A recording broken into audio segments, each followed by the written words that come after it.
Mas, coronel, o senhor se reformou da Força Aérea Brasileira em 1992, 5 anos atrás. Não lhe passou pela cabeça de vir antes, conversar com os ufólogos e relatar isso? Eu sempre conversei muito com ufólogos, sempre conversei muito com o Banco Preste, sempre quando ele vinha ao Brasil entrava em contato comigo, com Irene Grande, com o Rafael Semperi do Lá, com vários ufólogos, tá?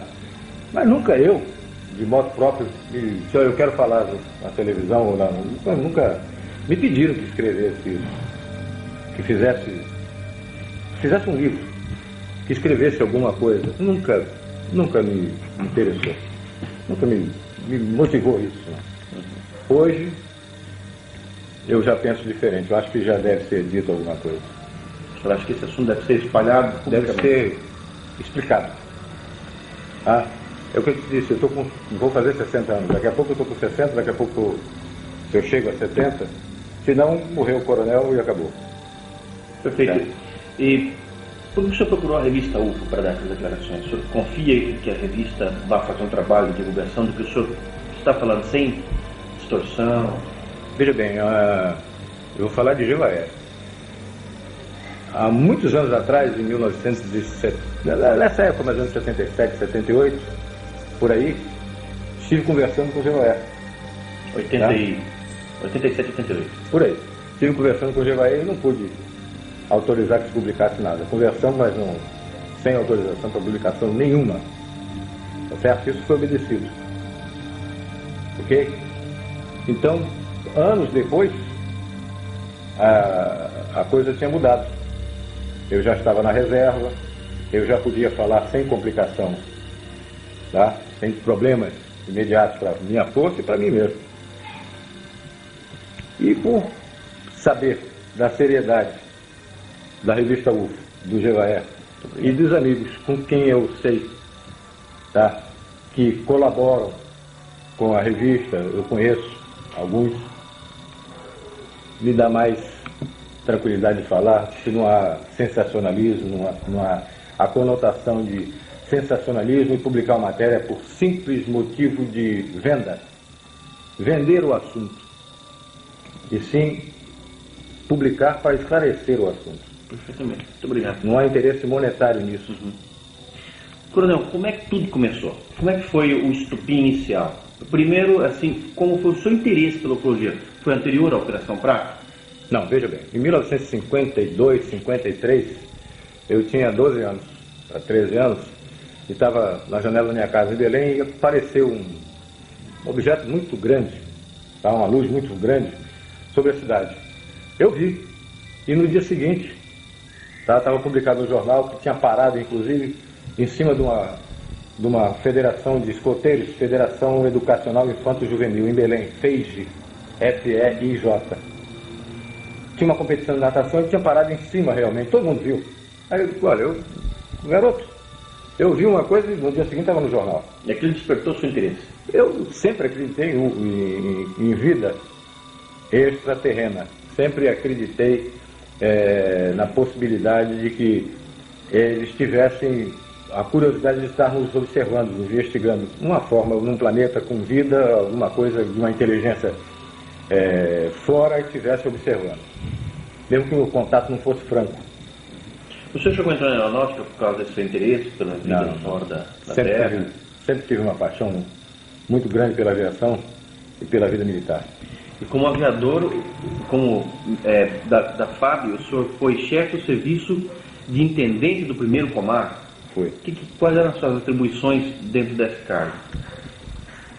Ela dava o suporte, todo o suporte administrativo e financeiro para as ações do comando. E quanto à seção de operações de serviços de informação, conhecido como A2 Aeronáutica, da qual o senhor foi chefe também? Sim, está muito ligada à segurança do Estado, certo? Muito ligada à segurança do Estado. Combate aos movimentos subversivos, ideias xenófobas que chegavam aqui, e aquela efervescência logo após a Revolução de 64, as ações de terroristas e grupos de Partido Comunista, essas outras coisas, que a gente tinha que estar combatendo isso, era a segurança do Estado. Olha, consta do seu currículo também uma função bastante interessante. O senhor foi chefe do Serviço de Operações Especiais de Selva. O senhor deve ter um monte de experiências interessantes para contar a respeito disso. A Força Aérea, ela tinha uma ideia antiga de fazer um colar de fronteiras. Era a ideia de um brigadeiro que tinha muito conhecimento da Amazônia, uma pessoa inteligentíssima, o brigadeiro Camarão, João Camarão Teles Ribeiro. E ele tinha essa ideia da formação de um colar de fronteira, ou seja, de 200 e 200 quilômetros na orla da fronteira, um campo de pouso com uma missão religiosa, protestante ou católica, e um grupo de índios, uma assistência de uma pista de pouso, um grupo de religiosos para darem a assistência e a FAB dando suporte a tudo isso. Eu, como paraquedista, eu tinha também essa maior facilidade, maior adaptabilidade a esse tipo de missão. Tá? Muitas missões na muitas selva. Missões na selva. Conheceu muitos índios. Muitas tribos, muitos índios, abri muitos campos. Aculturados. Aculturados, não aculturados. E a gente sempre trabalhava em algumas missões, muito em contato, sempre coadjuvando as ações do Paraçá. Tá? Meu que grupo, é o Paraçá? Paraquedista de salvamento. Search and Rescue. Paraquedista de salvamento. Paraquedista de SAR. Search and Rescue. Serviço de salvamento. O senhor tomou conhecimento de algum tipo de descoberta ligada à arqueologia, alguma observação feita por militares na Amazônia ligada a esse tipo de problema? Sim, alguns colegas, principalmente um que me lembro que relatou que sobrevoando no meio da selva ficou surpreendido por uma formação piramidal. Estava coberto por vegetação e parece que ali tinha havido algum núcleo de alguma civilização muito antiga e que, abandonada, a selva tomou conta. Mas havia uma formação piramidal nítida, com ângulos perfeitos de uma pirâmide. Isso aí foi observado aonde? No Amazonas. No estado do Amazonas? Não posso te precisar exatamente, mas foi, se não me engano, na região do Rio Javari. Foi me relatado isso pelo coronel Valério. Está vivo ainda.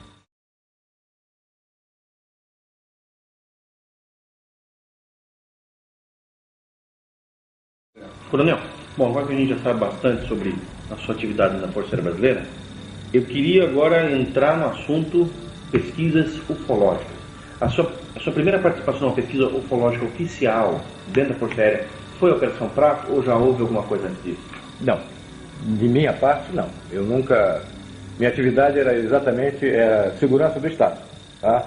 As coisas que envolviam comprometimento da segurança nacional. Tá? Então a gente tinha ações contra, se diz Partido Comunista, essas formações de guerrilha, esses grupos que faziam assalto a banco e sequestro, essas coisas. Agora, a questão ufológica, o senhor já tinha conhecimento dos casos acontecendo pela Amazônia? Sim, claro. A gente ouvia falar sobre isso. Elas representavam de alguma maneira interesse ou preocupação por parte das Forças Armadas de que fossem uma ameaça externa também à soberania nacional? Não, como ameaça externa não. Era apenas encarado como um fenômeno que é até duvidoso.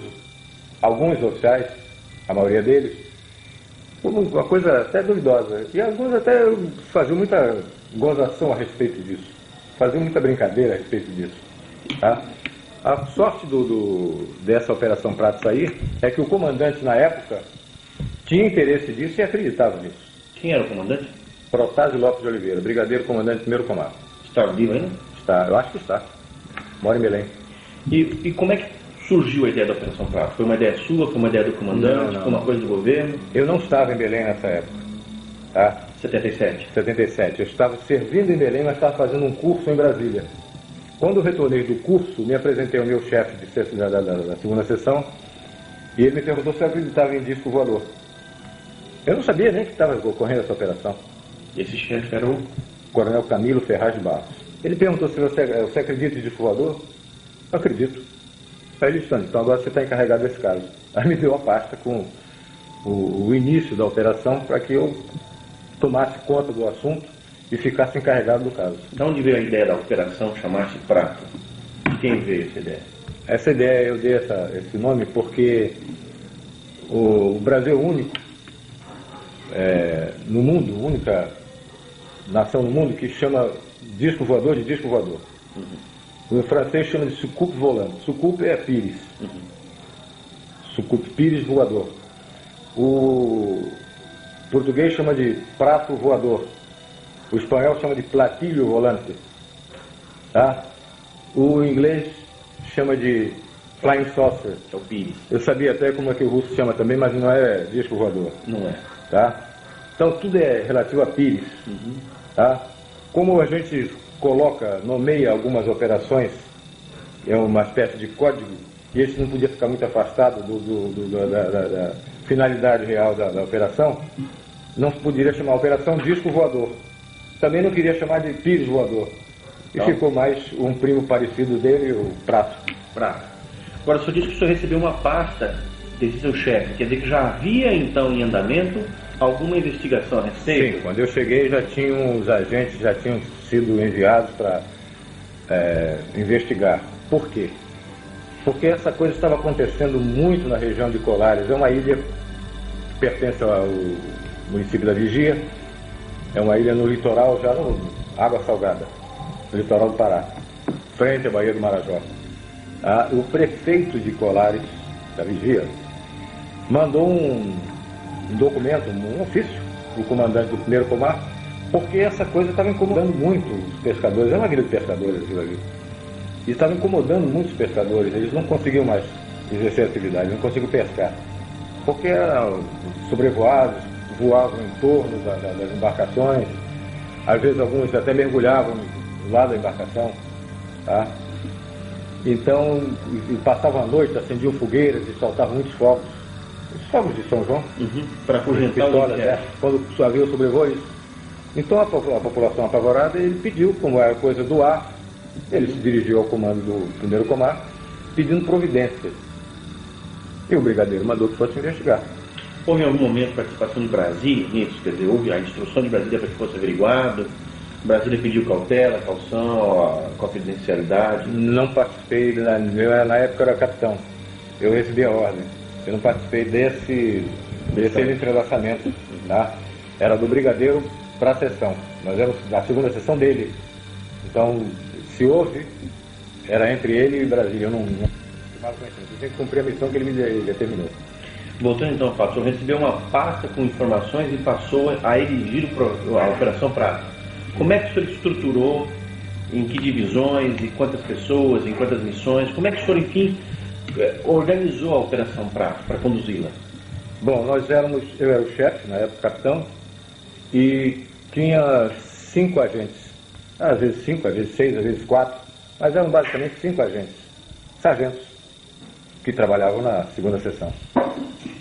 E a gente, no local, quer dizer, em campo, a gente dividia, às vezes, a equipe em 2, 3 equipes, para 2 ou 3 posições de observação. Claro que em contato com o walkie-talkie, tá? Comunicação rádio. Os objetivos eram observar um disco voador, fotografar, atirar no disco voador, enfim. E realmente tirar a prova, botar a claro isso, tá? Porque todo mundo falava. Aí apelidaram logo essas coisas que estavam acontecendo, apelidaram o chupa-chupa, tá? E ficou conhecido na época como chupa-chupa. Mas a Força Aérea precisava saber o que estava realmente acontecendo. O que era isso que estava acontecendo no espaço aéreo brasileiro? Porque nós temos a responsabilidade sobre o espaço aéreo brasileiro, como Marinha sobre a água territorial brasileira, o mar territorial brasileiro. E o Exército, a parte de segurança de terra. A nossa parte tinha que ser cumprida. E qual é a origem, vamos dizer assim, desse nome? O que motivou, vamos dizer assim, esse tipo de denominação por parte da população em relação ao fenômeno? Bom, havia uma série de relatos de pessoas que tinham sido atingidas por uma luz e que julgavam que ele estivesse sugando o sangue das pessoas, porque realmente, depois a gente foi verificar, tinham algumas, principalmente mulheres, no seio esquerdo, uma marca, como se fosse 2 furos de agulha, tá? E em torno, uma mancha castanha, como se fosse uma queimadura de iodo, tá? As pessoas diziam que tinham sido sugadas, o sangue tinha sido sugado, uma parcela pequena do sangue tinha sido retirada. Então passaram a apelidar de chupa-chupa por causa desse fato.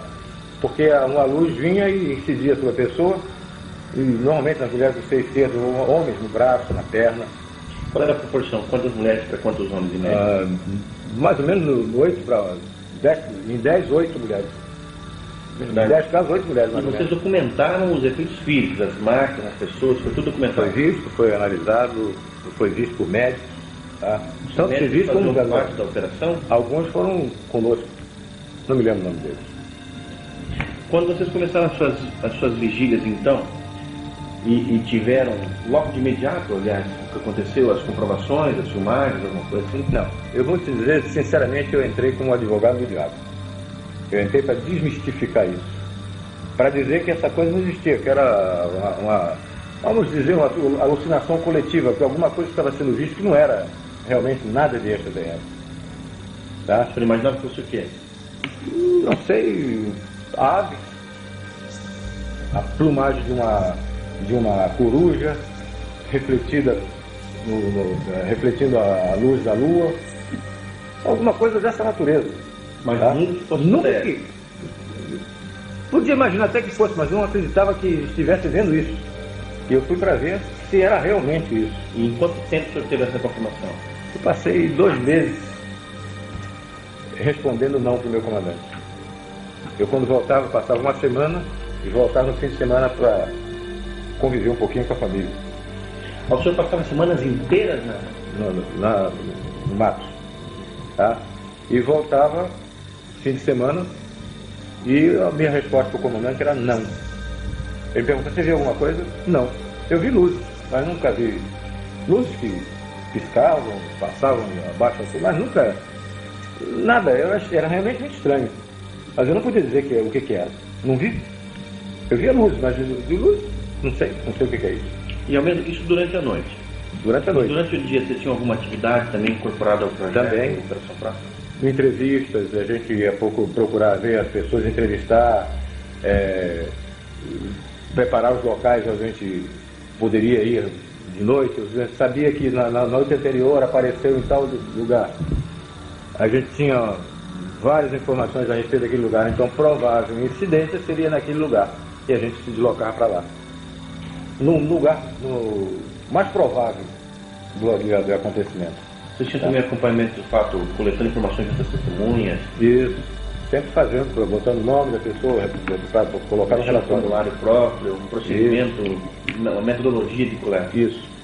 E a gente sempre botava o nome da pessoa, localidade, horário, como foi, descrição de cada fato de perfil. Tá? Na mesma localidade aconteceram 3 casos naquela noite. A gente ouvia as 3 pessoas. Que tipo de descrições que as pessoas davam, as mais comuns? Não, tinha algumas estranhas e que a gente foi depois comprovar que tinham acontecido. Desmaterialização de parede inteira, de telhado. Como assim? A primeira senhora que eu entrevistei em Colares, eu tinha saído de helicóptero de Belém para Colares. Pousamos em Ibituba para colher uns dados, fica perto de Colares. E decolamos de helicóptero para Colares. Chegamos em Colares e eu fui ouvir uma senhora que tinha sido queimada por esse tal do chupa-chupa que falava. Eu vi, realmente, ela me fez a exposição do seio esquerdo, tinha marca, como eu descrevi, marca castanha, como se fosse uma queimadura, e 2 pontos, tá? De perfuração, às vezes era 1 ponto. Tá? Quando nós estávamos conversando com ela, ela me descreveu que estava sentada numa rede, fazendo uma criança dormir, tá? E de repente o ambiente começou a mudar de temperatura. Começou a ficar uma temperatura estranha. Ela achou esquisito aquilo, mas nunca ia imaginar o que iria ocorrer a seguir. Ela, deitada na rede, viu que a telha começou a ficar avermelhada, como se você tivesse chegado um charuto numa folha de papel. Ela foi ficando avermelhada, depois ficou vendo o céu. A telha desapareceu. Ficou como se fosse um vidro. Ela via o céu. Tá? Ela via do outro lado, ela estava vendo as estrelas. Tá? Aí eu fiquei mais preocupado ainda, fiquei mais curioso ainda. E esse povo parecia ser sincero. Tá? E desse buraco que ela falou, que apareceu, veio uma luz verde, primeiro, que ela ficou meia dormente, e logo em seguida um raio vermelho. Uma luz vermelha, um raio vermelho. E atingiu o seio dela. O seio dela, seio esquerdo. Sempre do lado esquerdo. A maioria das vezes do lado esquerdo. Na hora que nós estávamos falando, que ela estava explicando isso, uma menina disse: olha, está passando aqui em cima. Em aviação a gente divide o céu em 8 partes. Tá? Questão de meteorologia. Ou seja, o céu com 0/8, ele está claro, sem nuvens. Sem nuvem nenhuma. Com 1/8 tem poucas nuvens, 2/8, até 8/8 está completamente cheio de nuvens. Tá? Nesse dia o céu estava com, vamos dizer, 5/8. Quase todo coberto. No buraco, quando eu saí da casa, eu estava conversando com essa senhora. Quando eu saí da casa, eu realmente vi passar num buraco da nuvem, que a moça estava contando, passou uma luz com velocidade razoável, não era muito veloz, e piscava. Piscava sempre, ó, com oscilação de 1 segundo. Isso. Piscando, passou na direção norte. Tá? Eu olhei e disse: pô, pode ser até um satélite. Porque o satélite até as 8h30 da noite ele ainda tem a iluminação do sol. O satélite artificial nosso, sim. E ele podia, por algum movimento de rotação dele, alguma coisa, ele está emitindo aquela luz piscante. Só que essa luz voltou. Logo em seguida ela voltou. O satélite não volta. Ficou mais estranho ainda. Mas eu não podia dizer que isso era um disco voador. Eu não estava lá para dizer que aquilo, qualquer coisa que aparecesse era um disco voador. Eu estava a tirar limpo essa história. E essa era a minha missão. Na região, por parte da Força Aérea, existia algum tipo de equipamento de radar que pudesse confirmar ou ser utilizado para acompanhamento desses fenômenos? Não, só no aeroporto de Belém é radar fixo. Radar do aeroporto e radar fixo. O que significa radar fixo? O radar faz parte do serviço de controle de tráfego aéreo. Tá? Esses ataques, coronel, que estavam acontecendo às pessoas, que já estavam acontecendo com uma certa frequência, eles eram comunicados ao governo do estado, às autoridades estaduais ou nas autoridades municipais? Sim, claro. Tiveram médicos da Secretaria de Saúde, tá? Enviados pelo governo. Pelo governo, foram lá olhar, foram examinar as pessoas.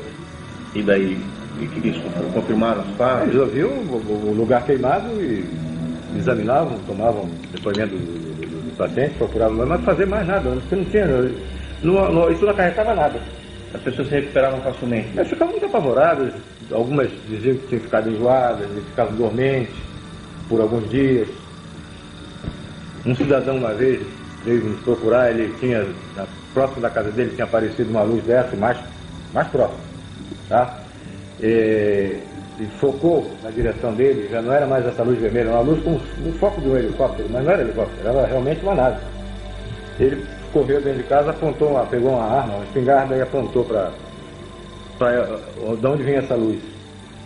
Veio uma luz mais forte, ele caiu, ficou dormente, ficou uns 15 dias com problemas de locomoção. Tá? Mas não houve nada sério, ele não foi atingido por nada, assim que por um projetil ou qualquer coisa dessa natureza. Apenas uma luz que cortava energia e que deixou ele sem movimento. E as autoridades federais, o governo federal, estavam avisados, estavam informados que esse tipo de coisa absurda estava acontecendo na região? Acredito que sim, mas eu desconheço. Eu apenas recebi a ordem do meu comandante, mais nada disso. E esses depoimentos que o senhor tinha dessas pessoas aconteceram logo no início da Operação Prato? Logo no início.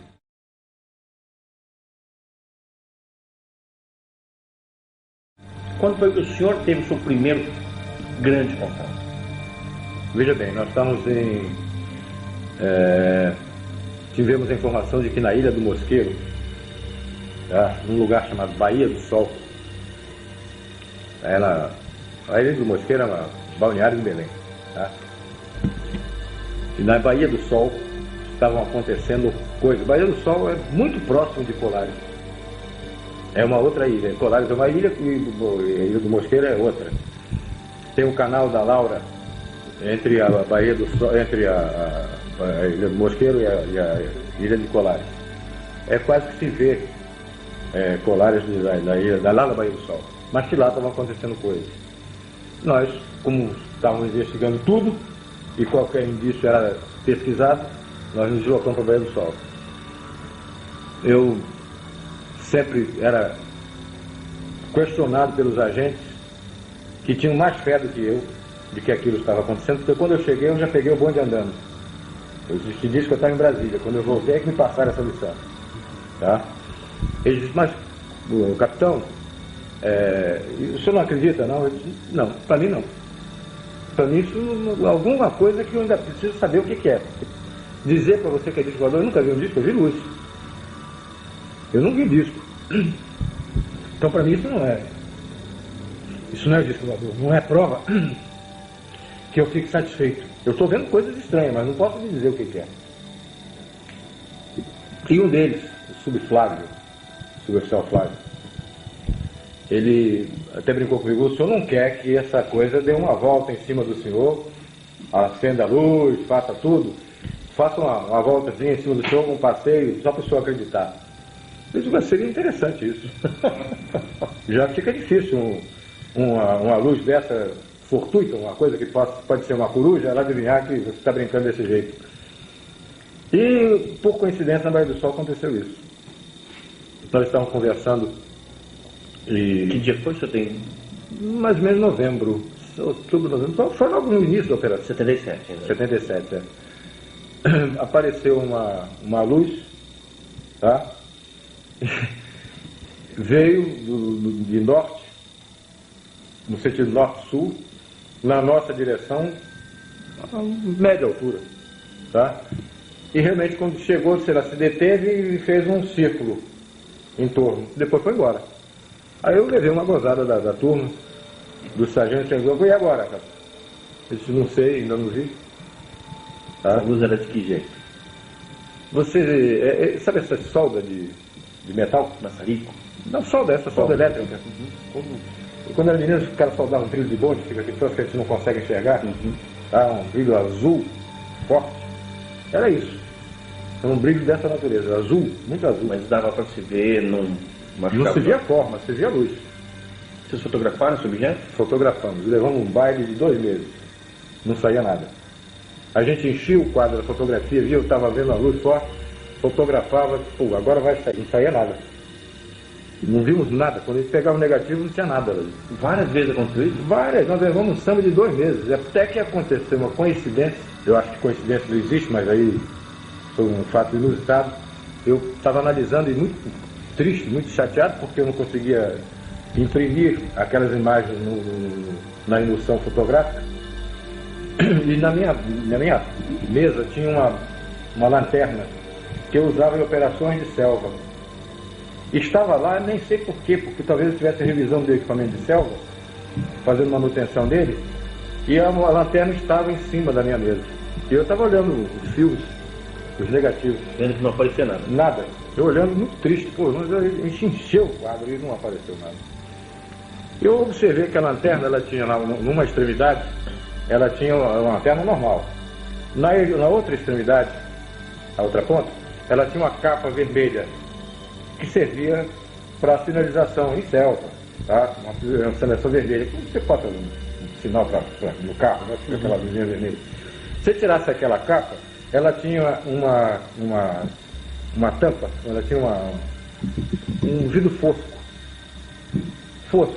Eu olhei aquilo e me lembrei que os médicos examinam as radiografias no radioscópio, que é um quadro opaco com luz por trás, e eles colocam a chapa radiográfica ali para examinarem, para ver o contraste de luz e sombra, né? Eu olhei e disse, pô, eu estou com um radioscópio aqui. Eu nem sei se é esse o nome que chamam esses aparelhos velhos. Mas eu peguei uma fita, um filme, e coloquei ali. E observei que tinha um ponto, tinha um objeto. Eu não estava procurando nenhuma marca, nenhum objeto. Eu estava procurando luz. E luz eu não via. E observei que tinha realmente um cilindrozinho. Em todo o filme tinha aquele cilindro. Então eu tinha conseguido imprimir a parte sólida daquele avistamento E não a luz. e não a luz, por uma questão de comprimento de onda, eu não sei porquê, a luz não impressionava aquele filme. Mas a parte sólida, a sonda, que depois a gente veio concluir que seria uma sonda, era um cilindro, tá? Aquilo estava impresso ali. E não estava procurando cilindro, eu estava procurando luz. Eu ficava muito triste, que não via luz nenhuma. Porque está muito claro aquele filme, né? Vocês fizeram muitas fotografias? Fizemos muitas fotografias, mais de 500. Quantas fotos de UFOs foram feitas? Quase todas tinham 500. 500. E eram todas catalogadas? Eu guardava aquilo, eu estava até muito triste, porque aqueles rolos de filme ficavam na minha frente, eu ficava olhando, pô, 2 meses quase de trabalho e não consegui nada. Não saía luz nenhuma naquilo. Eu estava procurando ver o que eu, no negativo, o que eu tinha visto. E não aparecia. Então, depois nós fomos olhar com curiosidade e fomos ampliar, passamos para o laboratório para ampliar aquilo. Realmente era a sonda que estava ali. Era sonda. Era uma sonda. E depois que a gente estava com dificuldade já nessa parte técnica fotográfica, eu tinha um irmão da maçonaria chamado Milton Mendonça, já faleceu. Ele era cinegrafista da TV Liberal e era esperto em fotografia. Eu pedi a ajuda dele, porque confiava nele. Sabia que ele, participando da operação, ele não ia comentar com ninguém. Eu tinha absoluta segurança de que o assunto ia ficar restrito ao nosso grupo. Informei o meu comandante de que eu estava com dificuldade na parte técnica de fotografia e pedi essa ajuda ele autorizou. E o Milton, algumas vezes, esteve conosco e sempre auxiliava. Nós passamos a usar fios especiais. Fios infravermelho, ultravioleta, eu não sei se o nome certo é esse, tá? Mas passamos a usar fios especiais. Pedimos a Brasília e eles mandaram esse filme para nós. E o resultado passou a ser Bem melhor. objetos grandes. Já passamos a ver alguma coisa, filme, a luz e outras formas que a gente nem imaginava que pudéssemos impressionar a emoção com essas formas. Esses objetos vistos, qual era o padrão mais comum quanto à forma? Ou quais padrões apareciam e foram constatados por vocês? No início nós vimos o que todo mundo falava, inclusive o padre Alfredo Delaó, já morreu também, padre americano, que era o pároco lá de Colares. Ele me falava de uma sonda que ele tinha visto várias vezes, era como se fosse, e mais ou menos do tamanho de um tambor de óleo de 200 litros. Essa sonda voava com um voo irregular, ela não tinha um voo seguro, ela voava como se estivesse balançando. E emitia luz. E às vezes andava uma ou duas juntas. Saía de onde? Ia para onde? De repente a gente via a luz e ela vinha em cima normalmente em cima da equipe. Vocês chegaram a perceber algum tipo de interação em relação ao que vocês estavam fazendo e o próprio fenômeno? Algum tipo de reação do fenômeno em relação ao que vocês estavam fazendo? Uma coisa muito estranha, essa pergunta é muito interessante. Eles nos parecia que eles tinham absoluta certeza onde nós estávamos. Eles não procuravam. Eles estavam em cima da gente. Depois de algum tempo que nós estivemos lá, vamos dizer, depois de um mês, as coisas eram em cima da equipe. Eles já estavam em cima da gente, eles sabiam o que a gente estava fazendo. Você podia se deslocar, você estava aqui e ia para outro lugar. É lá que eles iam. Como se eles tivessem conhecimento da nossa movimentação, sabiam com segurança onde nós estávamos. E o que estavam fazendo? E o que estavam fazendo. Por exemplo, esse caso que eu te falei da Baía do Sol. Nessa época, o pessoal já está terminando a aula e aí fica muita gente na praia, né, à noite, o pessoal, a rapaziada, a juventude namorando, e vamos dizer, tem umas 100 mil pessoas ali na orla, no fim de semana. Pô, eles não apareceram em cima da gente, lá na Baía do Sol. Essa curva que fez em cima foi no lugar tudo escuro, não tinha mais ninguém, só estava a nossa equipe lá. A coisa veio e fez a curva em cima da gente. E os caras me gozaram, e agora? Agora Esse foi o primeiro grande acontecimento envolvendo o senhor? Foi o primeiro evento, não digo grande, mas significativo. E daí, o que vocês fizeram?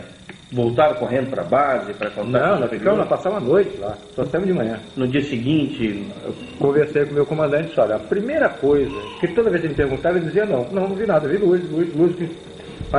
Mas eu relatei a ele que tinha acontecido uma coisa estranha. Teve alguma reação no seu organismo, algum problema resultante dessa observação? Nesse momento exato, não. O que a gente notou é que todos nós perdemos com o tempo, nós notamos que perdemos a acuidade visual. O óculos de um servia para o outro. Eu enxergava muito bem. Nessa época eu tinha 77, eu tinha 37 anos. Logo em seguida nós começamos a precisar de óculos, todos da equipe. Mas isso veio em razão de outras exposições que nós tivemos mais para frente. Coronel, e em seguida a um evento desse, que foi se repetindo várias vezes, pelo que eu sei, vocês faziam um relatório completo, vocês tinham que se submeter a algum tipo de exame, enfim, qual era o encaminhamento que era dado a esse relatório?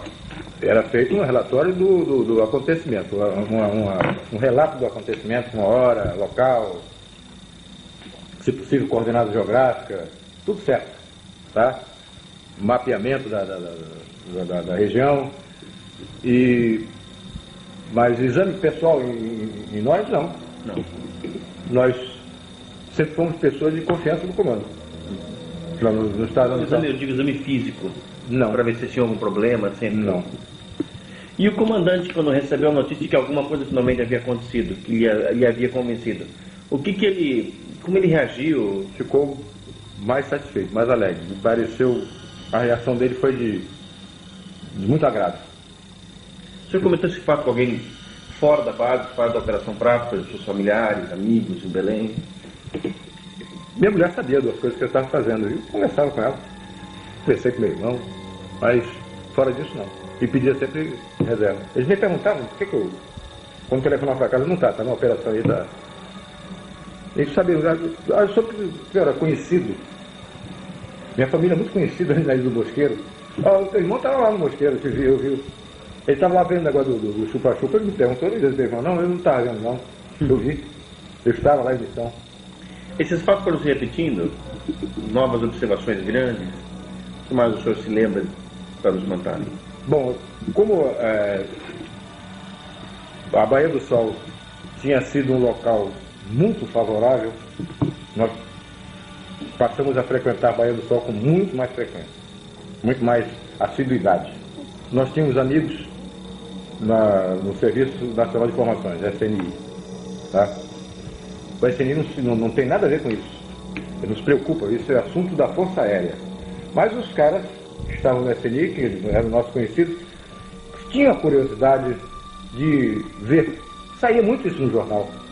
Todo mundo em Belém comentava. Eu vou no comentário de manhã à noite. De que havia uma operação da FARC? Não, de que havia esse avistamento. Tá? E eles sabiam que nós estávamos observando. E a população não sabia que havia operação na FARC? Sabia. Sabia, sim. A Operação Prato? Não sabia do nome, sabia que era a aeronáutica que estava olhando. Sabia que tinha. Sabia que o cara era sargento, que eu era capitão, sabia. Tá? Mas não sabia não sabia do resultado o que a gente estava fazendo. Sabia que a gente estava olhando. E eles pediram para ir numa operação dessa conosco.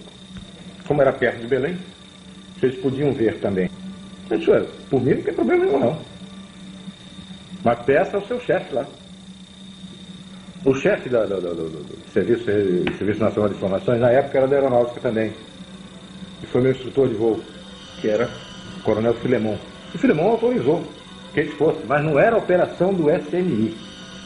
Era mera curiosidade, como qualquer outro cidadão podia ter. Eles queriam ver aquilo. E queriam ver com a equipe que eles conheciam, que estava fazendo um trabalho sério. E estava nos locais que já por experiência eram os mais prováveis. Então não teriam nenhuma possibilidade de perder assim muito tempo. Eles foram, marquei Foi interessante isso, que meus filhos tinham pedido para comprar uma árvore de Natal pequena. Eu tinha uma árvore montada grande em casa, mas eles queriam para eles uma pequenininha, coisa de criança. E eu fui buscar eu tinha que buscar essa árvore de Natal num supermercado grande que tem lá, não me esqueço o nome. Pão de Açúcar, uma coisa assim. Jumbo. Mercado Jumbo, mas era da rede Pão de Açúcar. Não estou fazendo comercial do Pão de Açúcar, não. E então eu disse para a minha equipe que o Milton Mendonça estava nesse dia, esse cinegrafista do TV Liberal, que estava por mera contribuição, ele não era obrigado a isso, ele apenas nos ajudava. Aí autorizado, era do conhecimento do comando. E nós chegamos lá às 6 horas da tarde, montamos o equipamento fotográfico, montamos tudo, tá? E ficamos num lugar escuro, reservado, ficamos observando, ver o que viria. E eu disse, olha, mas hoje eu vou voltar mais cedo. Tem que estar em Belém às 8 horas, porque eu vou pegar minhas crianças e vou ao supermercado fazer a tal da compra da arvorezinha de Natal. Às 6h30, mais ou menos, passou muito alto.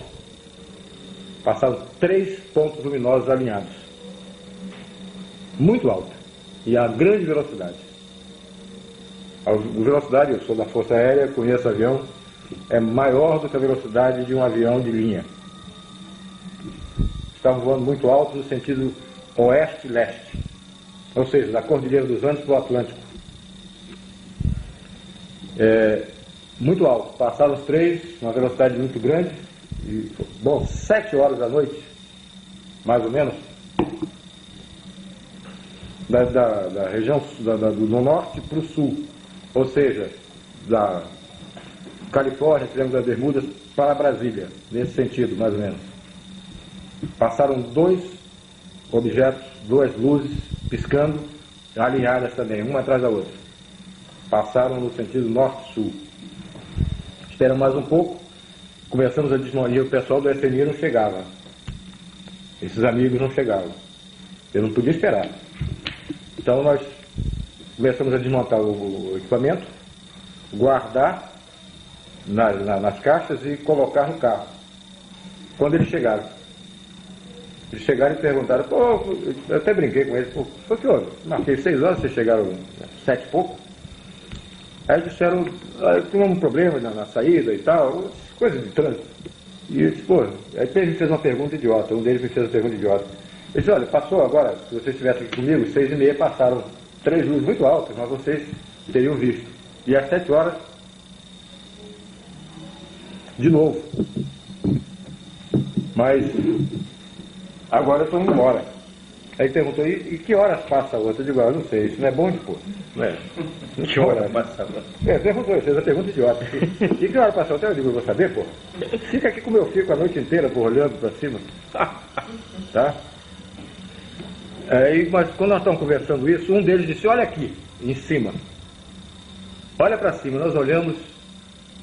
Aí o herói brasileiro tremeu nas calças, porque eu olhei e tinha um troço enorme em cima da gente, um disco preto, escuro, parado em cima da gente. Não estava mais de 150 metros de altura. Ele estava parado em cima de onde nós estávamos. Sem luzes, não, tinha uma luz, ruído. Tinha uma luz no meio, tá? Amarela para âmbar, tá? E fazia um barulho assim de ar-condicionado. E alguma vez assim, aparecia esse barulho de bicicleta, aquela catraca de bicicleta. Fazia um barulho assim como se fosse uma catraca de bicicleta quando você pedala ao contrário. Tá? Aquele troço parado com aquela luz no meio. Mas uma coisa muito grande. Eu acredito que uns 30 metros de diâmetro. Tá? Aquele troço parado em cima da gente.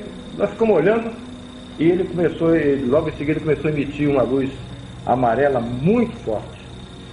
Clareava o chão. Muito forte. Ele repetiu isso a intervalo curto, umas 5 vezes. Qual foi a reação do pessoal do CNI? Não, de todo mundo, não foi só do CNI, não. Olha, foi tão inusitado, eu nunca tinha visto isso, já estava quase 2 vezes nessa história, e nunca tinha aparecido dessa forma para gente. Tá?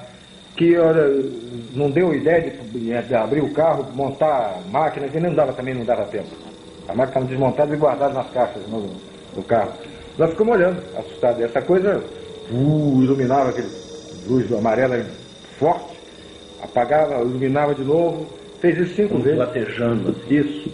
No intervalo de assim, 2 segundos, quando apagava, 2 segundos depois, ou 3 segundos, começava de novo. Ele estava dando uma demonstração para vocês. Era uma luz progressiva.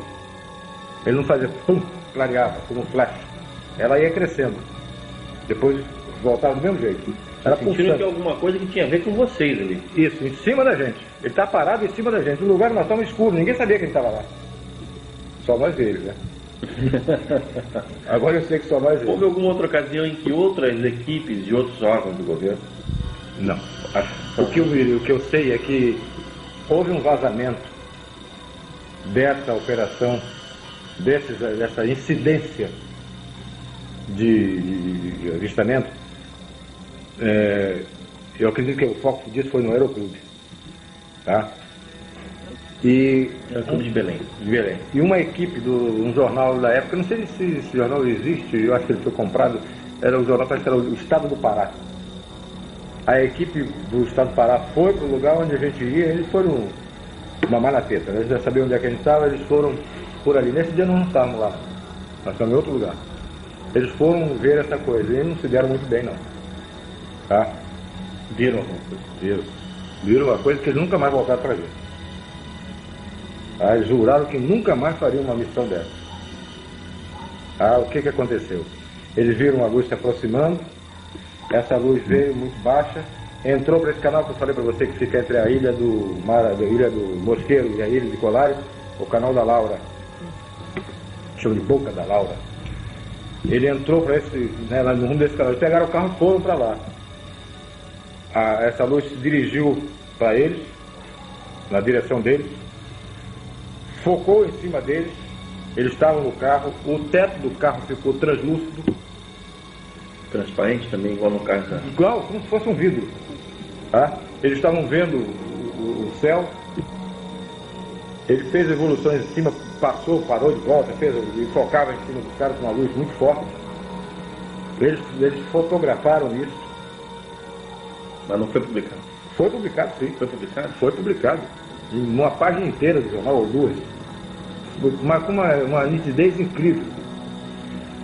E depois do susto que eles tomaram, alguns parece que até tiveram acesso de vômito, alguns se descontrolaram emocionalmente, pegaram o carro e sumiram, foram embora. No dia seguinte, ou 2 dias depois, esse troço está publicado no jornal. Uma reportagem vasta. Quem pode dar informação dessa reportagem é o Pinon. É fácil encontrar no Aeroclube de Belém. Era piloto, comandante Pinon. Muito ligado a uma pessoa que está bem ligada a nós. Que é Daniel Rebito. Um empresário, um empresário paulista, ele mora lá, que é o José Luiz Leandro Martins. Eu acho que ele não é contemporâneo do seu evento de um tempo para cá. Enfim, em algum momento da Operação Prato, vocês estavam toda hora mandando relatórios do que acontecia lá para a chefia, né? Mas em algum momento vocês perguntaram se haveria possibilidade de informar a população sobre isso? Não foi feita essa pergunta porque a gente sabia que não era possível. Não seria cabível essa pergunta ao comando, porque isso era assunto de coletar dados e entregar ao comandante. Isso era tratado com confidencialidade. Isso. Nós tínhamos que coletar dados, documentar, fotografar, que o máximo possível e entregar, informar ao comandante. Daí para frente o destino era dele. Ele que daria. O senhor tem ideia do que era feito no hospital? Claro, o tratamento era feito por nós, ele era preparado, era classificado. Depois que o senhor tem ideia que ele fazia com material de informado ao comandante e depois era arquivado. Dentro do comando. Primeiro comando. Isso aí é para Brasília? Depois foi. Foi informado Brasília na época, sim. Qual é a reação? Não acreditava, não. Não acreditava? Até brincavam, alguns. companheiros. Vocês tinham conhecimento que a Força Aérea Brasileira já tinha instituído um sistema de pesquisa ufológica há quase 10 anos antes, em 1969, chamado Sistema de Investigação de Objetos Aéreos Identificados? Nessa época eu era tenente na base aérea de Belém. E foram distribuídos vários folhozinhos, vários livretos com Silani, Oani, tem um nome até, Silani, uma coisa, pedindo que fosse alguns oficiais que se interessassem, que dessem informações a respeito, fizessem relatórios ou dessem depoimento a respeito. E logo depois isso morreu. Foi em 1968, isso, se não me engano. Por aí. E em algum momento houve a participação de militares norte-americanos pedindo informação, ou querendo trocar informação, ou vindo ao Brasil para acompanhar o trabalho de vocês? Que eu saiba, não. Ou o trabalho de qualquer outra equipe? Não, que eu saiba, não. Se isso ocorreu, foi em alta esfera e eu era capitão, não me metia, né? Não queria saber. Essa incidência desse fenômeno, ela chegou a ser diária? Era diária. Muito ativa.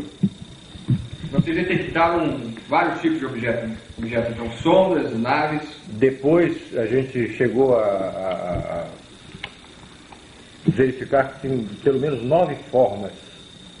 A gente conseguiu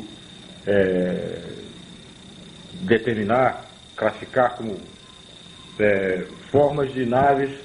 Alguns eram sondas, alguma fotografia parecia uma nave maior e dela saindo naves menores. Depois essas naves menores voltando para essa nave maior. Tudo isso como se fosse uma nave mãe recebendo ou naves ou sondas menores. Isso foi documentado fotograficamente? Foi. E filmado também. Quais eram os equipamentos que vocês utilizaram para registrar todo esse material? Máquina fotográfica, não posso dizer, de com, sei lá, mas eram máquinas fotográficas, Profissionais. teleobjetivas, de 300, de 1000. Essa de 1000 era um terror para trabalhar com ela, porque ela tira de foco rapidamente. Qualquer bobeada, qualquer movimento, ela já saiu de foco. Era um terror, era um trambolho enorme, uma bicha desse tamanho, enorme, que a gente não conseguia operar muito com ela, não. Até para focalizar era muito difícil. E filmadoras? Filmadoras. Algum outro tipo de instrumento além desse? Gravador. Para gravar as reações de vocês? Possibilidade de algum ruído, alguma coisa. Vocês tinham expectativa de que essas naves entrassem em contato com vocês? Esse era um dos objetivos do projeto da Operação Prato? Olha, a gente estava exposto a tudo.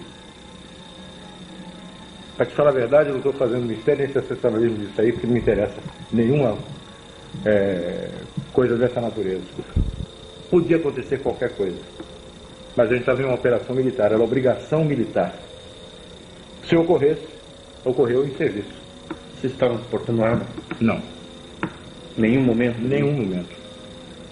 Eu nunca pensou em levar uma arma? Não. Por via das dúvidas? Nenhum momento. Nunca andamos armados, não interessava, não esperávamos que houvesse necessidade, portanto não tinha, nunca foi nem pensado na montagem da operação, na parte logística da operação, alimentação, transporte, não sei o que, armamento. O armamento estava fora, nunca foi pensado em arma nisso aí. Houve alguma expectativa em algum momento, dentro da operação, de que esse fenômeno pudesse ser perigoso, em termos objetivos? Uma vez, sim. Uma vez foi muito forte o aparecimento, e você tem que detalhar como foi, mas realmente essa coisa aconteceu e eu tive muito medo de que houvesse uma abdução. Como é que foi isso? Só para te fazer um parênteses, não te interrompendo e já tendo interrompido, eu depois fui conversando com Rafael Semperi Durá. O Rafael me deu um tremendo de um esporro. Me chamou de maluco, de irresponsável, tá? E disse: você está proibido, você tem comandante, mas eu que sou seu amigo estou lhe proibindo de fazer uma coisa dessa. Nós estamos numa embarcação, ancorada na margem do rio, e a coisa parou na frente da gente a 70 metros. Como é que era essa coisa? Bom, Para te responder essa pergunta, eu tenho que dizer por que nós estávamos lá. Vamos ouvir então a história completa.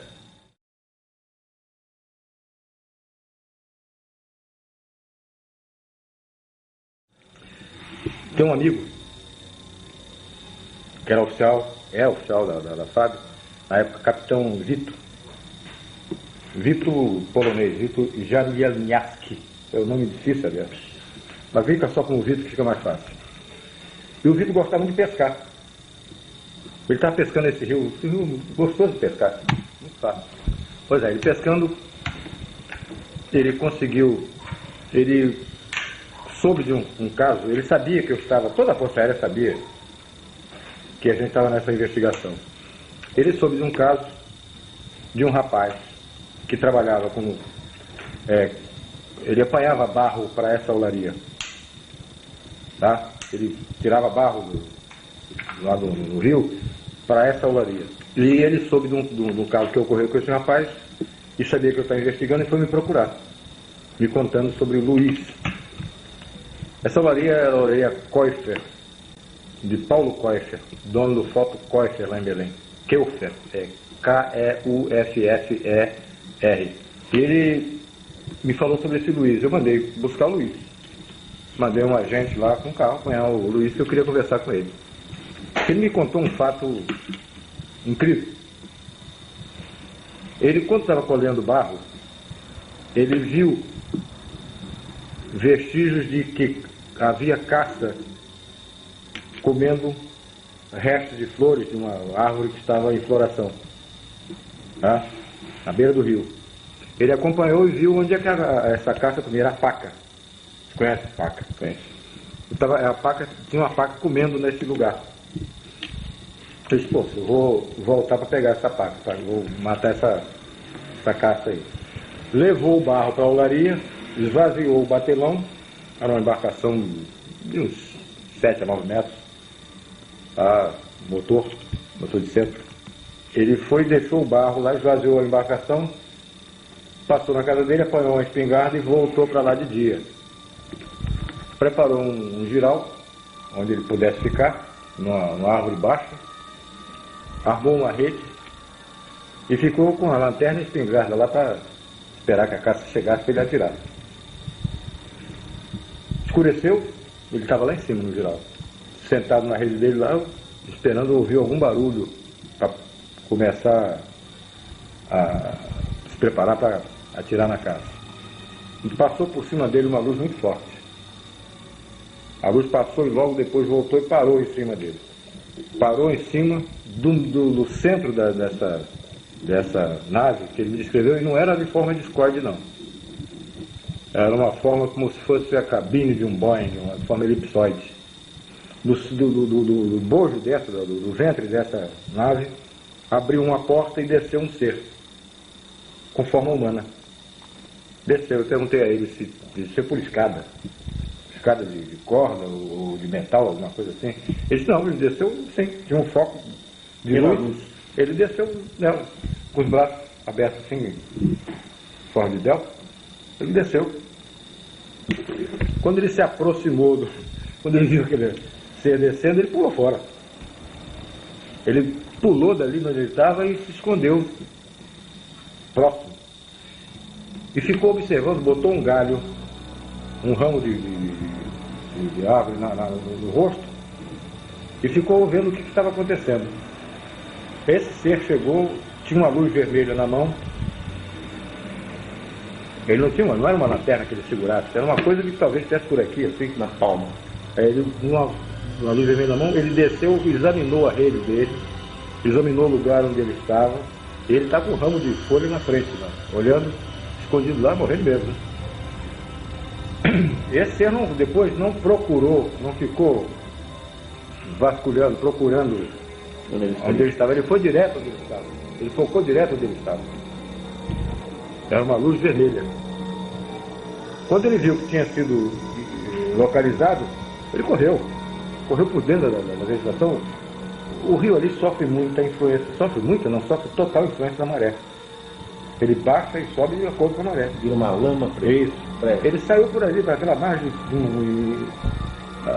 tropeçando em tronco, em raiz e com dificuldade de caminhar, esse ser voltou para a nave e a nave passou a entrar na calha do rio e perseguia ele a baixa velocidade, só que ele estava dentro do rio, a altura das árvores, algumas vezes abaixo da copa das árvores, no cavado do rio, e acompanhando, mas bem devagar, e ele estava com dificuldade de andar. Como ele pretendia caçar e voltar, ele não entrou com o barco, porque senão o barco seria encalhado com a baixa da maré. O barco ficou num lugar onde tinha flutuabilidade. E nesse barco tinha um garoto de 9 anos de idade, na época, e um amigo dele que ficou tomando conta do barco. E ficaram pescando siri. Tem muito siri nesse rio. Eles ficaram pegando siri. E o cara estava ouvindo com o radinho o jogo do Campeonato Brasileiro, esse jogo de futebol que passa a noite. Aí estava ouvindo. E ele veio andando, veio correndo e gritando. E gritava para chamar a atenção dos amigos, que ele queria entrar no barco e ir embora. E essa coisa atrás dele, acompanhando. Ele, quando chegou perto começou a gritar desesperado, até que o garoto chamou a atenção do companheiro dele, e o cara largou o futebol e olhou, ele apontou, olha ali, o cara viu. Todos eles viram, quando eles viram, eles pularam para dentro d'água. Em vez de ajudar o Luiz, eles pularam dentro d'água, abandonaram o barco. E o Luiz, como não tinha nem barco, não tinha mais companheiro no barco, ele se escondeu. Aí ficaram os dois dentro d'água e o Luiz escondido no mato, que margeava o rio. Essa nave parou em cima do batelão, o ser desceu, com a mesma luz vermelha, examinou todo o barco, procurou em todos os lugares, olhou, examinou o barco, e eles estão vendo isso. Aí ele subiu, foi para a nave, fechou e a nave disparou e foi embora. Eu conversei com eles e disse, eu vou lá amanhã. Amanhã eu quero estar nesse lugar. Nesse mesmo lugar onde você esteve eu vou. E nós fomos para lá.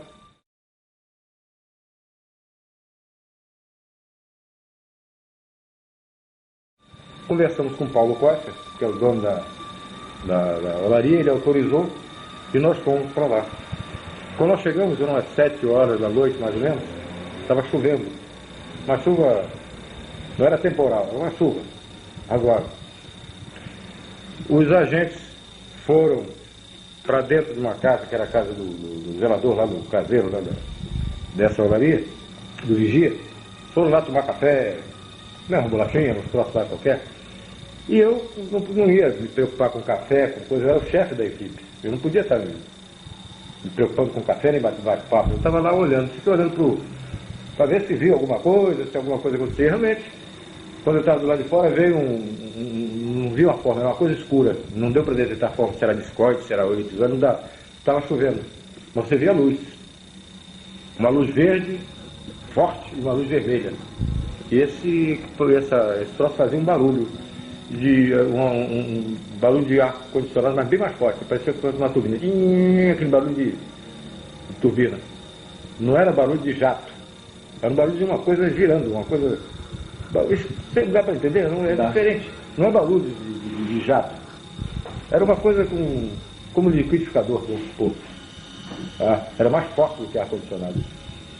Esse troço passou em cima de onde nós estávamos, em cima de onde eu estava. Estava na porta da casa e estava chovendo. Eu estava olhando. Ele passou, livrou a árvore e saiu. Mas estava muito baixo. O avião não faria isso nunca. O piloto que fizer isso é morto, é defunto. É perigoso demais com um dia claro. Imagina com chuva e de noite. E ele fazia isso com segurança. Então ele passou e foi embora. O cara já capitão, quer tomar um cafezinho? Pô, acabei de ver um treco aqui agora que apareceu muito estranho. Aí, então tá ok, vamos tomar um café e vamos embora. Entramos no barco. Aí fomos para esse lugar, aonde o Luiz tinha estado. Paramos, o barco descia, fui andando, foi até a árvore onde ele tinha feito o giral. Aí ficamos ali embaixo. Então nós fomos para esse lugar. Como a maré estava enchendo, a gente estava com a água cada vez mais crítica, né? E a gente chegou a uma posição que a gente já estava, uma situação em que a gente já estava com... Nada tinha acontecido. A gente já estava com a máquina fotográfica, com tudo, com a mão suspensa. Já daqui a pouco eu tenho que subir numa árvore dessa, porque senão mergulhava o equipamento com tudo. A maré foi enchendo e nós estávamos... É assim rápido? É. Umas 10 horas, mais ou menos, quando nós decidimos ir embora. Vamos embora. Aí pegamos uma canoazinha que estava conosco, fomos até o barco, que estava parado na outra margem. Salvamos o equipamento e a gente não morreu afogado. Aí fomos lá, deixamos o equipamento no barco, pô, ficamos lá. Agora eu vou ficar mais um pedacinho. Ô, capitão, você não vai voltar? Não, vamos ficar mais um pedaço aí. Umas 11 horas, nós ficamos conversando, distraindo, fumando cigarro e tal. E lá no fim, o rio afunilava. Nós estávamos numa posição, na margem esquerda do rio, direita do rio, e a gente viu o rio fechando lá na frente, afunilando lá na frente. A mais ou menos uns 2.000 metros,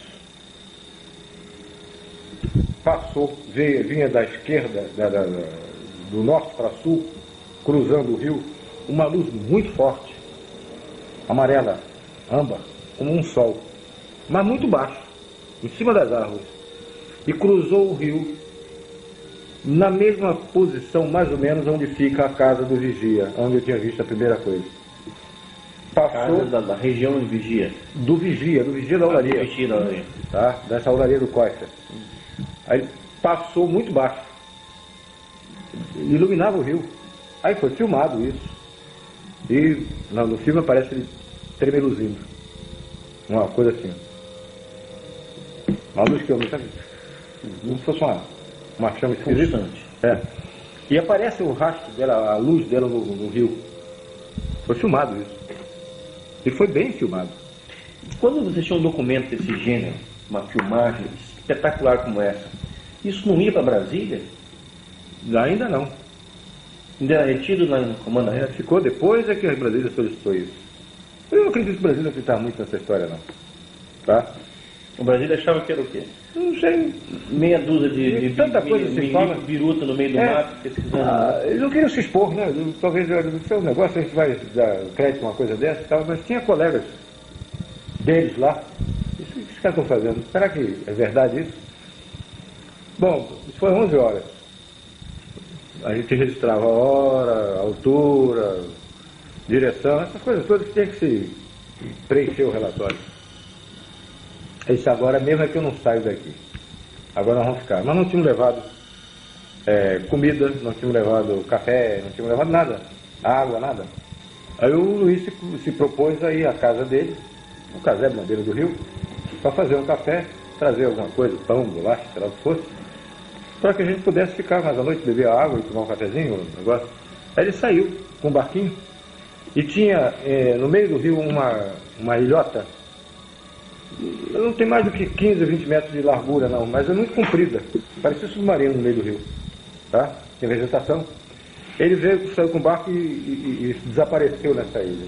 Nós não vimos mais o Luiz. Ele foi remando uma canoazinha, uma pirogazinha pequenininha.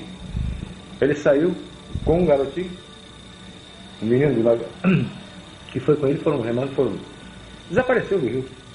Nós não vimos mais. Logo que ele desapareceu, não demorou muito, eu estava em pé, em cima da tolda do barco, e os agentes conversando, mas era o chefe, não podia estar me dando a luz de estar tendo essas facilidades. Eles estavam lá à vontade, quem comandava era eu, então eu tinha que estar a risco. Veio do meu lado esquerdo, eu estava de frente para o fim do rio, para o começo do rio, aliás, onde nós vimos, da olaria. Do meu lado esquerdo vinha uma luz muito forte, a mesma luz amarela muito forte. Eu vi aquela coisa se aproximando e fiquei quieto.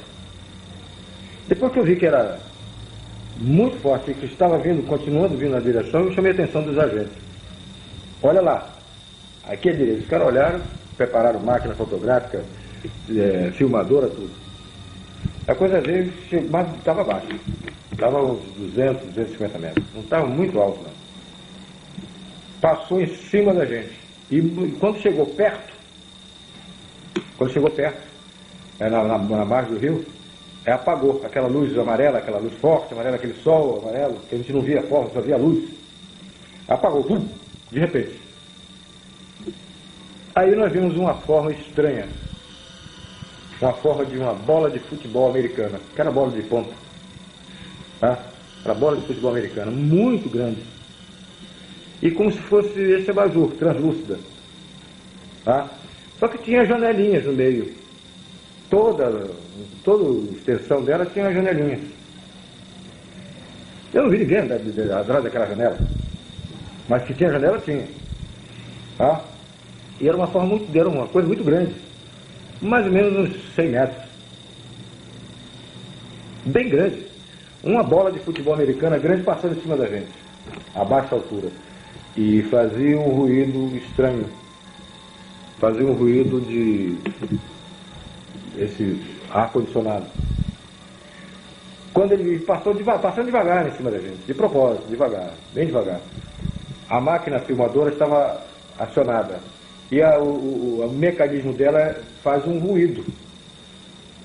Eu pedi que o agente que estava mexendo, estava filmando, que ele parasse de filmar.